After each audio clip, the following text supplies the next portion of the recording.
AgFM. Et sur AgFM, depuis quelques temps maintenant, on apprend à observer les étoiles. Fréquence Astro, une chronique donc en partenariat avec le groupe astronomique de Kerqueville. Et en ce mois de mars, un thème de saison puisqu'on va évoquer le ciel de printemps. Pour nous guider, comme à chaque fois, nous sommes avec Dominique Boust, le président du GAC. Bonjour Dominique. Bonjour. Alors avant d'entrer dans le cœur du sujet, on va commencer par rappeler quelques conseils pour une observation réussie et les infos utiles à savoir en cette saison. Eh bien, si on veut observer le ciel étoilé comme d'habitude, il va falloir s'éloigner des sources de lumière artificielle et puis aussi éviter les soirées où il y aura de la lune. Donc les meilleures périodes dans les 2 mois qui viennent, entre mars et avril, ce sera plutôt vers le milieu du mois, puisque au mois de mars, la nouvelle lune est le 19 et qu'au mois d'avril, elle est le 17. Et puis si on veut faire une jolie balade sur les reliefs lunaires avec une lunette ou un petit télescope, eh bien, on pourra observer la Lune qui sera au premier quartier le 25 mars et le 24 avril. Alors, dans quelques jours, ce sera ce qu'on appelle l'équinoxe de printemps. Alors, qu'est-ce que cela signifie exactement au point de vue astronomique ? Bon, je pense que tout le monde sait que équinoxe, d'ailleurs, ça, on le lit un petit peu dans le mot, équinoxe, ça fait référence au fait qu'à cette époque de l'année, la durée du jour et la durée de la nuit sont égales. Bon, mais ça dit pas tout, en fait, parce qu'en fait, la réponse à la question quand est-ce qu'est l'équinoxe, elle est la suivante. Le vendredi 20 mars à 14h45 minutes et 57 secondes, temps universel. Ah, et pourquoi ça serait juste un instant de cette année où se trouve l'équinoxe ? En fait, l'équinoxe est à la fois effectivement un lieu et un instant, parce que ça fait référence aussi, non seulement à l'égalité des jours et des nuits, mais à la trajectoire apparente du Soleil dans notre ciel. La Terre parcourt autour du Soleil une orbite à peu près circulaire. En conséquence, le Soleil semble parcourir, quant à lui, une trajectoire apparente sur le ciel. Donc, au fil des jours, il occupe des positions différentes dans le ciel. D'ailleurs, ces positions différentes dans le ciel, les astronomes les appellent l'écliptique, mais c'est aussi là où se trouvent les constellations du zodiaque, dans la tradition astrologique. Alors, par ailleurs, l'équateur céleste, c'est un grand cercle qui divise la sphère céleste en 2 hémisphères, l'hémisphère nord et l'hémisphère sud. Et l'écliptique, cette trajectoire apparente du Soleil, coupe l'équateur. Avec un angle d'ailleurs qui est 23,27°, c'est l'inclinaison de l'axe de rotation de la Terre sur le plan de son orbite. Et donc, le Soleil, tantôt se trouve au-dessus de cet équateur, et tantôt se trouve au-dessous de cet équateur. On arrive au bout de l'explication. Quand le Soleil franchit l'équateur céleste vers l'hémisphère céleste nord, c'est l'équinoxe de printemps, ça promet des belles journées, et des journées plus longues que les nuits. C'est pourquoi l'équinoxe est bien un lieu, c'est-à-dire la position du Soleil sur la sphère céleste à ce moment-là. Et c'est aussi un instant, parce que c'est l'instant où le Soleil franchit l'équateur de l'hémisphère sud vers l'hémisphère nord. Et le printemps, c'est aussi l'époque de ce qu'on appelle les croissants lunaires du soir. Alors, qu'est-ce que ce phénomène ? C'est un phénomène tout à fait banal. Il se trouve que cette façon d'annoncer le phénomène fait référence à ça. La Lune, elle fait aussi un tour du ciel. À peu près en un mois, pas tout à fait, c'est la durée d'une lunaison. Elle non plus ne s'éloigne jamais beaucoup de l'écliptique. Quelques degrés au-dessus, quelques degrés au-dessous. Mais grosso modo, elle suit la route que suit aussi le Soleil sur la sphère céleste. À notre latitude, l'équateur céleste fait un angle à peu près de 45 degrés, un peu plus même, de 45 degrés au-dessus de l'horizon ouest. Au coucher du Soleil, l'écliptique est encore plus incliné sur l'horizon ouest à cette période de l'année.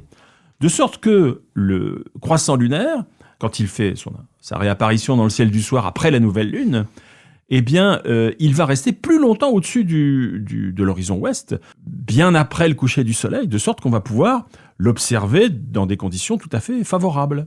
En mars, typiquement, il faudra rechercher le fin croissant lunaire à partir du 26, c'est-à-dire un jour après la nouvelle lune, et au mois de mars, ce sera plutôt après le 25 avril, au-dessus de l'horizon ouest, et juste après le coucher du Soleil, pour admirer ce joli sourire lunaire dans le ciel du soir. Et quand on observe aussi ces fins croissants de lune, on peut distinguer aussi parfois le reste du disque lunaire. Alors c'est ce que vous appelez donc la lumière cendrée. Oui, ça s'appelle la lumière cendrée. Vous allez voir pourquoi. Ça s'appelle aussi clair de terre. Je vous explique pourquoi. En fait, quand on observe le fin croissant lunaire, on a vraiment l'impression qu'on distingue la partie du globe lunaire qui n'est pas directement éclairée par le Soleil. Une espèce de pâle lueur qui illumine toute la Lune, alors que manifestement, il n'y a que le croissant lui-même qui est éclairé par le Soleil. C'est pas une illusion d'optique en fait, c'est ce qu'on appelle effectivement la lumière cendrée. Mais le problème est de savoir d'où vient cette lumière. En début de lunaison, en fait, un observateur qui serait situé sur la Lune, c'est-à-dire dans la partie qu'on voit faiblement éclairée, il verrait dans le ciel un truc absolument incroyable, qu'on peut pas imaginer depuis la Terre. Il verrait un globe extrêmement lumineux, qui est en fait la pleine Terre. La pleine Terre dans le ciel de la Lune, elle est 4 fois plus grosse que ne l'est la pleine Lune dans le ciel de la Terre, et beaucoup plus brillante. Elle est tellement brillante, cette pleine Terre dans le ciel de la Lune, qu'elle illumine cette partie du sol lunaire, et qui nous la rend à tel point que cet faible éclairement nous la rend visible depuis la Terre. Donc c'est la Terre qui éclaire la Lune. C'est la Terre qui éclaire la Lune. Le Soleil pour le croissant, et la Terre pour la lumière cendrée. D'ailleurs, cette lumière cendrée, on l'appelle aussi clair de terre, comme si on pouvait rêver d'être sur la Lune et regarder la jolie pleine Terre dans le ciel de la Lune. Alors, on continue notre observation de ce ciel de printemps. Donc, on a parlé de la Lune, mais est-ce qu'il y a des planètes visibles en ce moment ? Eh bien, la planète Vénus, la fameuse étoile du Berger, c'est pas une étoile, c'est une planète qui a à peu près la taille de la Terre, qui orbite plus près du Soleil que ne le fait la Terre, fait son retour dans le ciel du soir. Elle revient, comme on dit, du diable au vert, de l'autre côté du Soleil, et petit à petit, elle va s'élever dans le ciel du soir. Il va falloir, alors quand je dis ciel du soir, ça veut dire, il faut la rechercher sur l'horizon ouest, après le coucher du Soleil. Une petite lunette va permettre de voir son petit globe blanc éclatant, mais on y reviendra un petit peu plus tard parce que ce globe blanc éclatant va se transformer dans un joli croissant. Et ça sera plutôt cet été, ça sera visible avec une paire de jumelles. Donc il faudra la rechercher juste au-dessous de la Lune le 20 mars. Et le 19 avril, la Lune, le petit croissant lunaire pourra servir à repérer ce joli diamant céleste qu'est l'étoile du Berger dans le ciel du soir. Et puis aussi, elle passera à proximité de l'amas des Pléiades vers le 23 avril. Et puis, finalement, l'autre planète qu'on voit encore une bonne partie de la nuit, c'est Jupiter. Elle est encore très haut dans le ciel en début de nuit. Elle est toujours dans la constellation des Gémeaux. Et elle sera voisine de la Lune, ça permet d'être sûr de la repérer, le 26 mars et le 22 avril, sachant que de toute façon, Jupiter, hormis Vénus, qu'on voit que juste après le coucher du Soleil, et la Lune et le Soleil bien sûr, Jupiter est l'astre le plus brillant du ciel pendant ces soirées de printemps. Et puis à voir aussi en ce moment donc dans le ciel les belles étoiles d'hiver qui sont encore visibles. Oui, en fait, le ciel d'hiver, il a pas changé à ce point-là. On a déjà parlé bel alignement, en fait, de bel enchaînement circulaire. On voit encore Sirius près de l'horizon sud, qui est la plus brillante du ciel, dans la constellation du Grand Chien. Et puis ensuite, on remonte en allant un peu vers la gauche, c'est-à-dire vers l'est. On trouve encore Castor et Pollux. D'ailleurs, Jupiter sera juste à côté. Et puis, on retrouve ensuite Capella de la constellation du Cocher. Et on peut redescendre ensuite vers Aldébaran de la constellation du Taureau, avec le joli amas des Pléiades, magnifique à observer aux jumelles. Et tout ça, ça fait un grand cercle qui entoure la constellation phare du ciel d'hiver, qui est la constellation d'Orion, avec son fameux baudrier, ses 3 étoiles alignées d'à peu près d'égal éclat.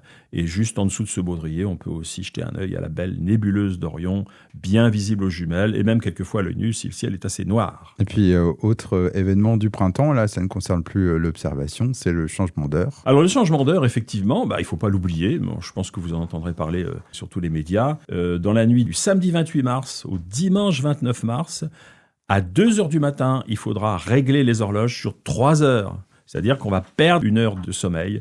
Notre heure légale deviendra du temps universel plus 1 heure, passera au temps universel plus 2 heures. Eh bien, merci beaucoup Dominique Bousse, donc président du groupe astronomique de Kerqueville.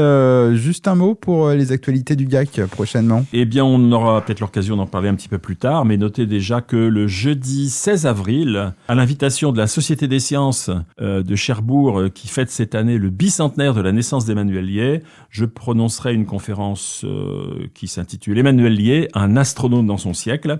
Et donc, ce sera le 16 avril à 18h30 au Centre culturel de Cherbourg, le Casar. Et pour toutes les informations sur le GAC, je vous invite à aller visiter leur site internet. Donc, c'est www.gac-astro.fr. Ce sera aussi l'occasion de retrouver toutes nos chroniques réalisées sur IDFM, Fréquence Astro. Au mois prochain, Dominique Boost. Merci beaucoup.